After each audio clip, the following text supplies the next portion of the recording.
नमस्कार, DBN TV की बड़ी खबरों में आपका स्वागत है। मैं हूं आपके साथ नेहा।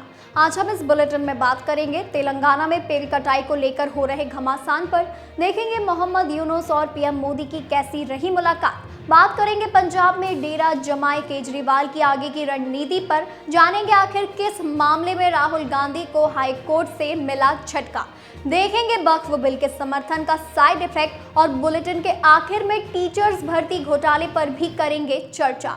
लेकिन इन सभी खबरों से पहले एक नजर आज की हेडलाइंस पर। वक्फ बिल और जुमे को लेकर चंदौली में हाई अलर्ट, पुलिस फोर्स ने किया फ्लैग मार्च, ड्रोन से निगरानी। मुख्यमंत्री के नाम से बनाया फर्जी लेटर, डीएफओ को भेजकर टाइगर सफारी के लिए मांगी सरकारी जिप्सी, आरोपी अरेस्ट।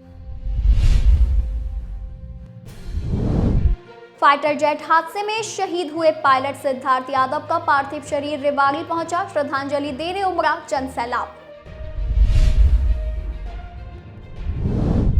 महाराष्ट्र के नांदेड़ में बड़ा हादसा, ट्रैक्टर के कुएं में गिरने से कई के डूबने की आशंका। बागेश्वर धाम में देश के पहले हिंदू गांव पर छिड़ी रार, एमपी में मुस्लिम गांव बसाने की इजाजत मिले, कांग्रेस प्रवक्ता की सीएम मोहन यादव से मांग। पाकिस्तान के सिंध प्रांत से भारत आए हिंदू तीर्थयात्रियों के एक जत्थे में शामिल गर्भवती महिला ने दिया बच्ची को जन्म, नाम रखा गंगा भारती।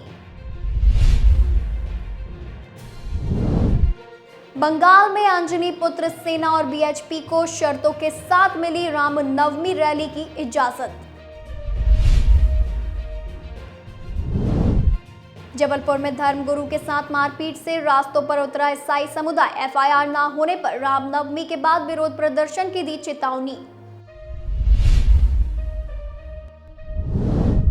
झारखंड के रांची में जंगल से निकलकर फैक्ट्री में जा घुसे 2 हाथी, घनी आबादी वाले इलाके में जाने का खतरा, प्रशासन अलर्ट। आज एलएसजी वर्सेस एमआई, लखनऊ को अब तक उनके ही घर में हरा सकी मुंबई, हेड टू हेड में सुपर जॉइंट सबसे आगे। 17 राज्यों में आंधी का अलर्ट, झारखंड में ओले गिरने का भी अलर्ट जारी, कर्नाटक के टेम्परेचर में 7.5 डिग्री सेल्सियस की गिरावट। टैरिफ के ऐलान के बाद अमेरिकी बाजार 6% तक गिरा, मार्केट कैप करीब $2 ट्रिलियन घटा। ये तो थी हेडलाइंस, अब चलिए बात कर लेते हैं बड़ी खबरों की। सुप्रीम कोर्ट ने गुरुवार को हैदराबाद यूनिवर्सिटी के पास की जमीन पर किसी भी तरह की गतिविधि पर रोक लगा दी है। कोर्ट ने कहा कि तेलंगाना सरकार को जमीन पर वृक्षों की सुरक्षा के अलावा कोई गतिविधि नहीं करनी चाहिए। जस्टिस वीआर गवई और जस्टिस ऑगस्टीन जॉर्ज मसीह की पीठ ने राज्य में वृक्षों की कटाई को बहुत गंभीर बताया। पीठ ने कहा कि तेलंगाना हाईकोर्ट के रजिस्ट्रार की रिपोर्ट इसकी खतरनाक तस्वीर दिखाती है। रिपोर्ट से पता चलता है कि बड़ी संख्या में वृक्ष काटे गए हैं। इसके अलावा पीठ ने तेलंगाना के मुख्य सचिव से यूनिवर्सिटी के पास की जमीन पर पेड़ काटकर काम शुरू करने की जल्दी पर जवाब मांगा। साथ ही पूछा है कि क्या राज्य ने इस तरह की गतिविधियों के लिए पर्यावरण पर पड़ने वाले प्रभाव का असेसमेंट सर्टिफिकेट लिया है। सुप्रीम कोर्ट ने 2 अप्रैल को यूनिवर्सिटी के पास की 400 एकड़ जमीन पर वृक्षों की कटाई पर संज्ञान लिया था। कोर्ट ने तेलंगाना हाईकोर्ट के रजिस्ट्रार को साइट का दौरा कर रिपोर्ट पेश करने का भी निर्देश दिया। मामले में अगली सुनवाई 16 अप्रैल को होगी। यूनिवर्सिटी के छात्रों ने पर्यावरण से जुड़ी चिंताओं को लेकर 30 मार्च को विरोध किया था।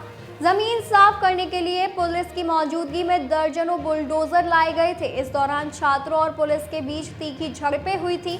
विपक्षी पार्टी बीआरएस ने कांग्रेस और राहुल गांधी पर निशाना साधते हुए एक्स पर लिखा कि कांग्रेस की मोहब्बत की दुकान अब हैदराबाद यूनिवर्सिटी तक पहुंच गई है। राहुल गांधी हाथ में संविधान को लेकर उपदेश देते फिर रहे हैं, जबकि उनकी सरकार इसके विपरीत काम कर रही है। यह मोहब्बत की दुकान नहीं, विश्वासघात का बाजार है।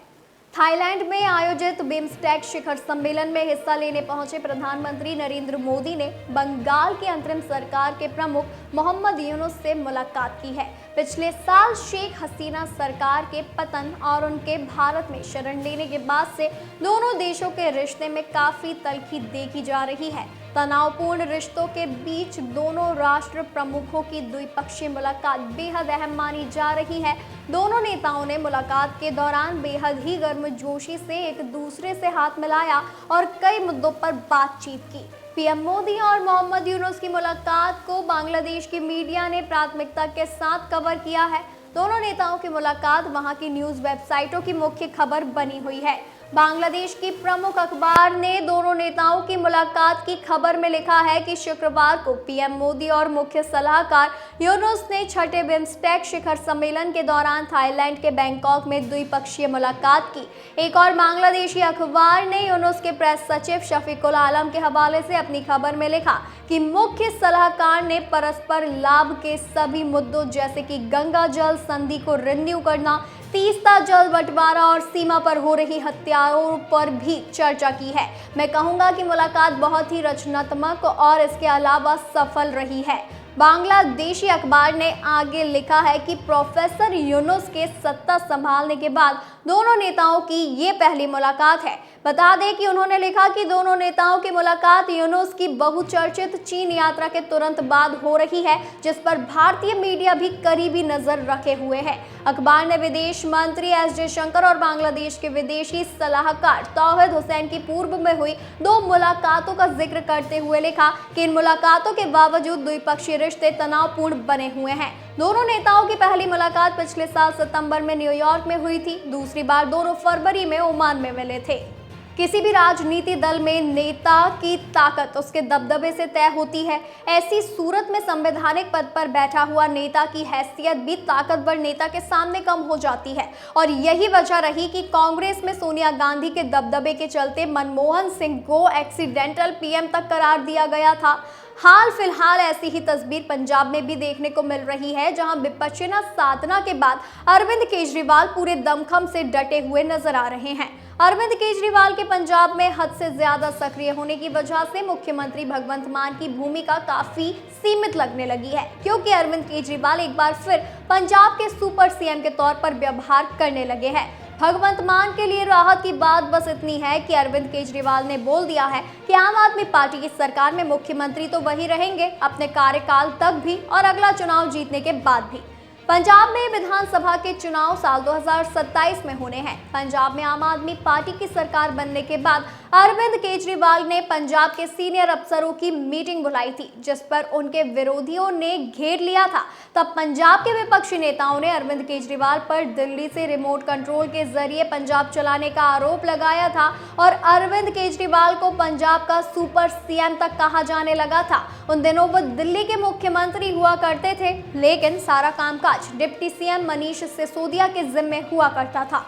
पंजाब के अफसरों को दिल्ली बुलाकर मीटिंग करने को लेकर पंजाब प्रदेश कांग्रेस अध्यक्ष अमरिंदर सिंह राजा बडिंग, पूर्व प्रदेश कांग्रेस अध्यक्ष नवजोत सिंह सिद्धू, बीजेपी नेता मनजिंदर सिंह सिरसा और अकाली दल के जगजीत चीमा ने सोशल मीडिया पर अरविंद केजरीवाल को घेरा था। और ऐसा करने की बड़ी वजह ये भी रही थी, जब अरविंद केजरीवाल पंजाब के मुख्य सचिव और बिजली विभाग के बड़े अधिकारियों के साथ मीटिंग कर रहे थे। बता दें कि जब अरविंद केजरीवाल ने मीटिंग की थी तब पंजाब के मुख्यमंत्री भगवंत मान ही वहां मौजूद नहीं थे। सावरकर मानहानि मामले में कांग्रेस के वरिष्ठ नेता राहुल गांधी को इलाहाबाद हाईकोर्ट की लखनऊ बेंच से झटका लगा है। बता दें, कोर्ट ने राहुल गांधी के खिलाफ समन आदेश रद्द करने से इनकार कर दिया है।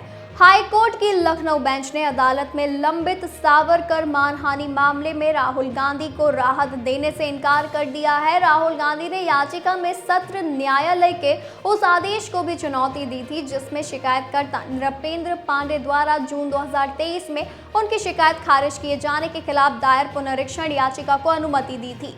मामले की सुनवाई करते हुए जस्टिस सुभाष विद्यार्थी की पीठ ने मौखिक रूप से टिप्पणी की कि राहुल गांधी के पास धारा 397 सीआरपीसी के तहत सत्र न्यायाधीश के समक्ष जाने का विकल्प है।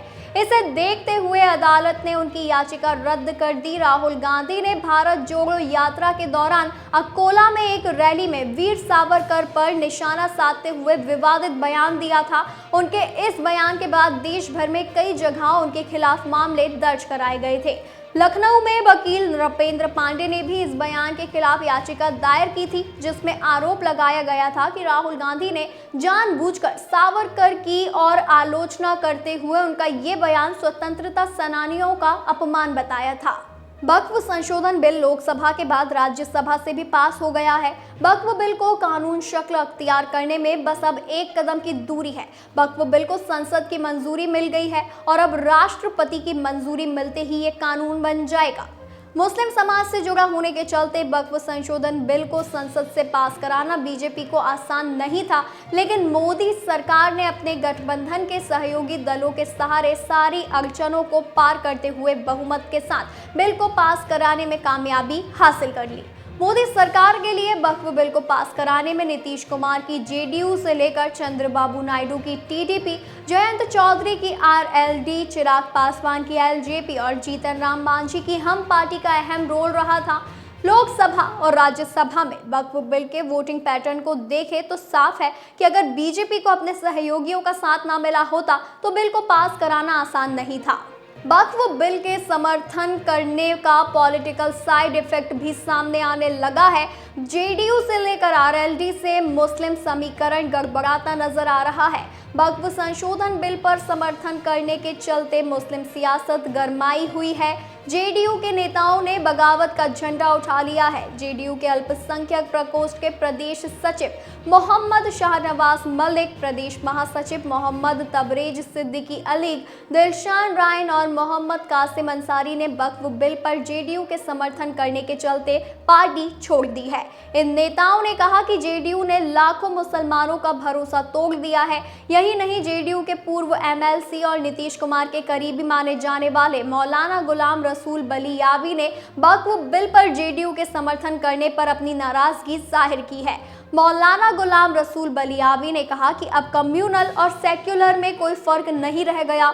बीजेपी की सरकार हमेशा से मुसलमानों के खिलाफ काम करती है। इस वक्फ बिल के जरिए वक्फ बोर्ड की जमीन को छीनने की सोची समझी रणनीति, वक्फ के पास जो जमीन है उससे मुसलमानों की भलाई के लिए कार्यक्रम चलाए जाते हैं, लेकिन अब सरकार की उस पर भी नजर है।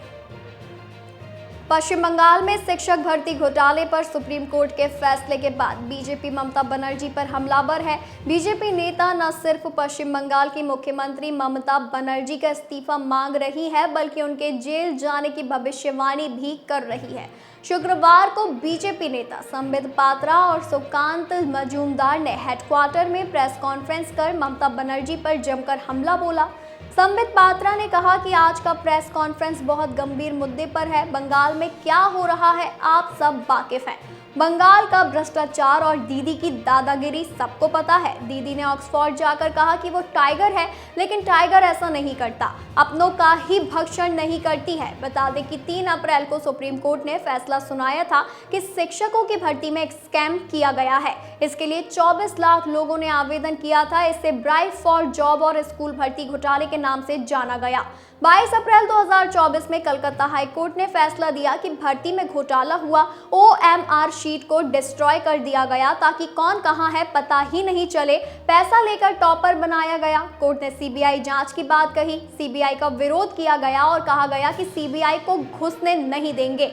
इंडिया अलायंस ने भी कहा कि हम इन्हें घुसने नहीं देंगे। संबित पात्रा ने आगे कहा कि कल सुप्रीम कोर्ट ने अपना फैसला दिया और 126 एप्लीकेंट हाईकोर्ट के फैसले के खिलाफ सुप्रीम कोर्ट गए। उसमें पश्चिम बंगाल सरकार भी थी। सुप्रीम कोर्ट ने पहले स्टे दिया था, लेकिन कल फैसला सुनाया। कोर्ट ने कहा कि हमने इस केस के तथ्यों को जांचा है। भर्ती की प्रक्रिया में गड़बड़ी की गई है। पश्चिम बंगाल सरकार विश्वसनीयता की धज्जियां उड़ा रही है। ये तो थी आज की हमारी कुछ खास और बड़ी खबरें। ऐसी ही जानकारी के लिए बने रहिए DBN TV के साथ।